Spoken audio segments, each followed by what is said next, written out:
Let's turn now to the governor's race. It was a much anticipated race, a big topic of conversations around the country. The rematch between Republican incumbent Brian Kemp and Democratic challenger Stacey Abrams. By the end of the night, Abrams conceded and Governor Kemp secured his second term by about 300,000 votes.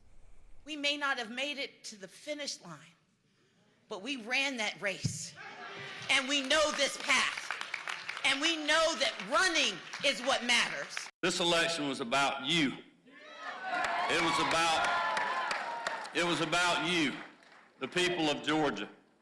The people who weathered the pandemic and emerged stronger than before.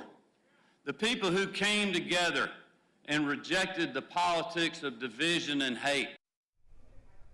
This election result will be an interesting dynamic at the State House. So the number 1 and 2 spots in Georgia both go to Republicans, but there are significant differences between them. Governor Brian Kemp never embraced or echoed the false narrative that the election was stolen. He's taken a constant barrage of criticism from former President Trump. Trump pushed for Kemp's primary challenger. Lieutenant Governor-elect Republican Burt Jones is an election denier, and he is currently under criminal investigation for being a false elector.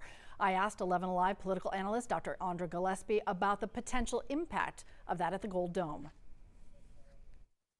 One of the things that's going to be really interesting is to see the types of bills that get introduced and actually make their way through the Senate in this coming session. So Jeff Duncan, in many ways, was a stopgap between some extreme pieces of legislation. He's not going to be there. So I think the bigger question would be, one, can things actually get through both chambers? And then two, will Governor Kemp sometimes veto things that might actually even get passed by a Republican legislature? Dr. Gillespie says the governor and lieutenant governor illustrate some of the differences within the Republican Party as a whole right now. She also points out Senator Warnock, a Democrat, winning more votes than Walker, and close margins in many other races show Georgia is still very much a battleground state.